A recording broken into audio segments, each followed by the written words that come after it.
નમસ્કાર, સાંજના 5 વાગી રહ્યા છે. આપ જોઈ રહ્યા છો ગુજરાત ફર્સ્ટ. સીધું અને સટ સાથે હું છું માનસી સોની. તમે હોસ્પિટલમાં જાઓ છો સારવાર લેવા માટે, સાજા થવા માટે, બીમાર હોવ તો સારા થવા માટે હોસ્પિટલ જતા હશો. પરંતુ રાજકોટ સિવિલ જે વારંવાર વિવાદોમાં આવે છે, એ રાજકોટ સિવિલમાં જો કોઈ દર્દી જાય તો સાજા થવાને બદલે બીમાર થઈને બહાર આવે અથવા તો હાલાકી કે હેરાનગતિ વેઠવવી પડે તેવી સમસ્યા વારંવાર સર્જાતી હોય છે. ફરી એકવાર આવો જે કિસ્સો સામે આવ્યો છે. રાજકોટ સિવિલ જાણે કે વિવાદોનું હવે ઘર બની ગઈ હોય તેવું લાગે છે. ક્યારેક ઉંદર ફરતા હોય, ક્યારેક બેફામ રીતે વાહન પાર્કિંગ થતું હોય, ક્યારેક તેમાં શ્વાન આવી ચડે, ક્યારેક બહાર રખડતા ઢોર હોય. રાજકોટ સિવિલમાં દર્દીઓને એટલી બધી હાલાકી, ક્યારેક દવાનો સ્ટોક ખૂટી પડે છે અને ક્યારેક ડોક્ટરો લુખ્ખાગીરી કરે છે.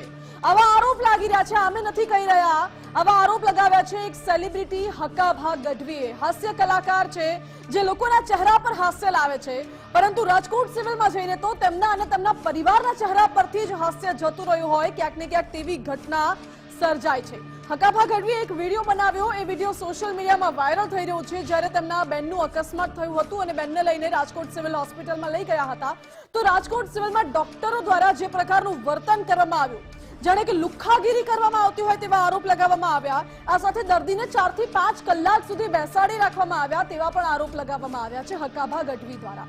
હકાભા ગઢવીએ તેમના વિડીયોમાં બહુ સ્પષ્ટ સંદેશો આપ્યો.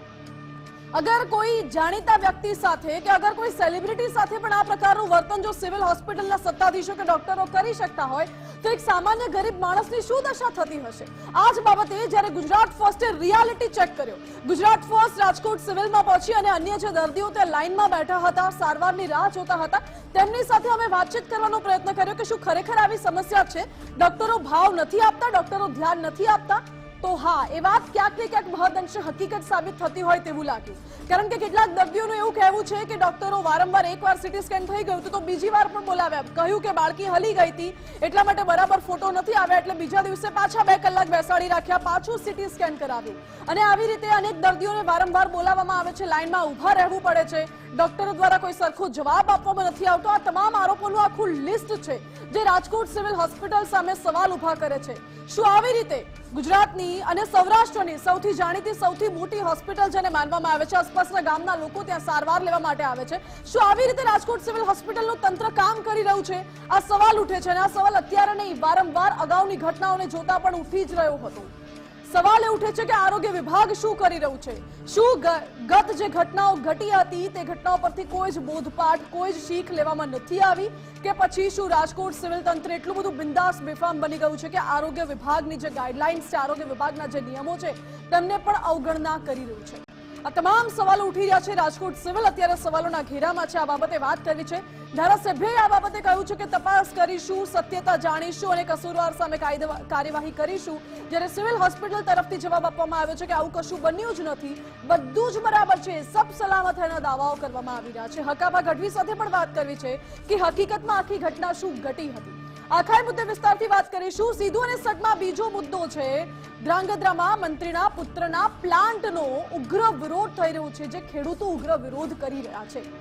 કૃષિ મંત્રીનો પુત્ર એ પ્લાન્ટમાં ભાગીદાર હતો અને ત્યાં જ ખેડૂતો વિરોધ કરી રહ્યા છે. હવે માંગ કરવી તો કરવી કોની સામે?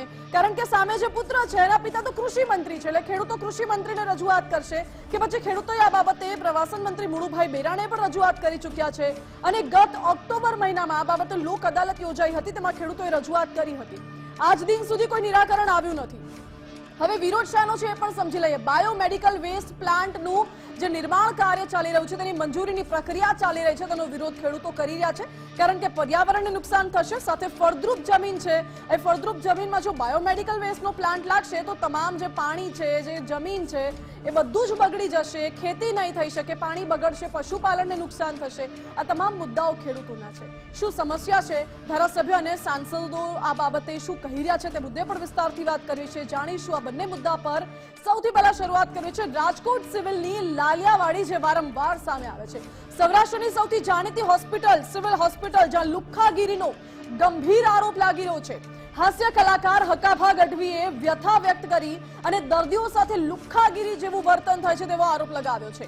હકાભા ગઢવીએ કહ્યું છે કે આરોગ્ય મંત્રી રાજકોટ સિવિલમાં ધ્યાન આપે. મંત્રીનું પણ જો રાજકોટ સિવિલ તંત્ર ન સાંભળતું હોય તો કોનું સાંભળશે, એ સવાલ ઉઠી રહ્યો છે. ડોક્ટરો મોડા આવે છે, દર્દીને પરેશાન કરે છે, દર્દી સાથે લુખ્ખાગીરી જેવું વર્તન કરે છે અને સરકારની છબી ખરડાય તેવી કામગીરી રાજકોટ સિવિલ હોસ્પિટલનું તંત્ર કરી રહ્યું હોય તેવા આરોપો લગાવવામાં આવ્યા છે। સિવિલમાં આવતા નાના ગરીબ માણસોનું શું થતું હશે? હકાભા ગઢવીએ કહ્યું છે કે મારી ઓળખાણ છે છતાં પણ કામ નથી થતું, તો જે નાના માણસો આવે છે તે લોકો મરી રહ્યા છે। અને વાત એમ હતી ખરેખરમાં કે હકાભા ગઢવીની બહેનનું અકસ્માત થયો હતો, ત્યારબાદ તેઓ હોસ્પિટલ લઈ ગયા, પરંતુ મોરબી હોસ્પિટલમાં રિફર રાજકોટ કરવામાં આવે એટલે રાજકોટ સિવિલ હોસ્પિટલ લઈ ગયા અને ત્યારબાદ સિટી સ્કેન દરમિયાન જે હેરાનગતિ વેઠવવાનો વારો આવ્યો દર્દીને, દર્દીના પરિવારજનને, એ બાબતે હકાભા ગઢવીએ પોતાની વ્યથા વર્ણવી છે। શું કહ્યું એ પણ જુઓ। ગરીબ માણસ છે, ગૌશાળામાં નોકરી કરે છે આખું પરિવાર, અને એ લોકો ચાલતા ચાલતા રાજકોટથી જતા હતા હળવદ માતાજી દર્શન કરવા માટે, અને વચમાં એક ગાડીવાળાએ મારા બેન રાતે 5 વાગે 5 થી 6, 5:30 ઉડાડી દીધા ગાડીવાળાએ, અને ગાડીવાળો વહી ગયો અને હેમરેજ થઈ ગયું, બેભાન થઈ ગયા હતા। અમે લઈ ગયા સીધા, એ લોકો લઈ ગયા મોરબી સિવિલમાં, એટલે એ કીધું કે અહીંયા નહીં, તમે રાજકોટ સિવિલમાં લઈ જાઓ ફટાફટ। અહીંયા કલાક 2 કલાક અહીંયા બગડ્યા, ટાંકા બાકા લીધા, લોહી નીકળી ગયું જાજુ એવું, પછી સીધા સિવિલ હોસ્પિટલમાં રાજકોટ આવ્યા। હું અહીંયા પગી ગયો, પણ સાહેબ એટલું ખરાબ અનુભવ મને સિવિલ હોસ્પિટલનો થયો છે, હું આપ સૌને કહું છું, સરકાર પૂરું ધ્યાન આપે છે પણ અંદર હોસ્પિટલવાળા કોઈ ડૉક્ટર ધ્યાન ના આપતા। સરકાર પૂરી દવા આપે છે, હોસ્પિટલવાળા નથી આપતા। તમામ ડૉક્ટરોની સુવિધા છે, જેટલી પ્રાઇવેટમાં ન એટલી સિવિલમાં હોસ્પિટલમાં સુવિધા આવ્યું છે, પણ કોઈ ધ્યાન આપ્યું નથી। સાહેબ 5 કલાકે સિટી સ્કેન થયું છે મારી બેન, 5 કલાકમાં માણસ મરી જાય, લાઈન નથી આમ 10-12 જણાની ખાટલાની, આપ સીસીટીવી કેમેરા છે, આપ જોઈ શકો છો અહીંયા જઈને તમે, લાઈન હતી આમ। એટલે મેં કીધું ભાઈ ફટાફટ આમ લઈ લો, સિરિયસ છે કીધું, તો એ એક લુખો વાત કરતો, મેં ડૉક્ટર મારી સાથે વાત કરતો કે વારો આવે ત્યારે આવે, બાકી ન આવે તો બે જાઓ શાંતિથી કે।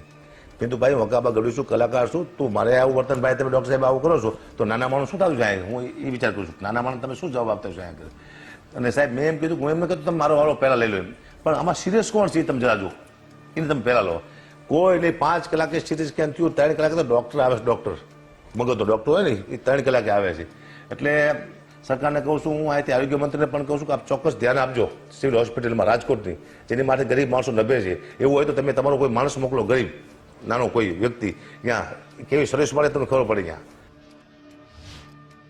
હકાભા ગઢવીએ જે વાત કરી છે, આરોપો લગાવ્યા, તે બાબતે ગુજરાત ફર્સ્ટની ટીમે સિવિલ હોસ્પિટલમાં જઈને રિયાલિટી ચેક કર્યો કે શું સમસ્યા થાય છે દર્દીઓને, અને દર્દીઓએ જે તેમની વ્યથા સંભળાવી તે સાંભળીને અમે પણ ચોંકી ઉઠ્યા। સાંભળો શું કહ્યું।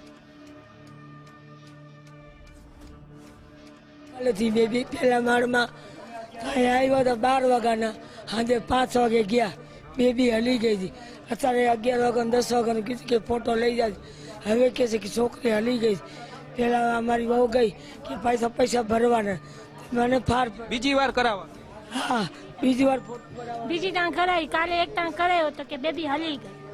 હવે અત્યારે પાછી બેબીને અંદર લઈ ગયા છે કે હવે તમે 2 કલાક પાછા બેહો। કાલ 5 વાગ્યા લગીને અમે હેરાન થયા તો ફોટો આવ્યો ને, હા 12 થી 5 વાગ્યા તો ફોટો આવ્યો નહીં કે બેબી હલી ગઈ। અત્યારે પાછી બેબીને લઈ ગયા, 2 કલાક પાછી દીધી, હવે 2 કલાકમાં ન થાય તો અમે તો આજ આવ્યા છે 8 વાગે, રિપોર્ટ લેવા આવ્યા છે। કાલે સિટી સ્કેન કર્યો હતો ને એના પછી રિપોર્ટ લેવા ગયો છે, પણ કાંઈ વારો આવ્યો નહીં હોય। હું તો અમારે ઘર આવ્યું, કેટલા વાગ્યાના બેઠા? 8 વાગે નહીં, 8 વાગ્યા, હજી રિપોર્ટ કે કાંઈ? હજી અંદર ચાલુ છે કામકાજ એમ કહે છે।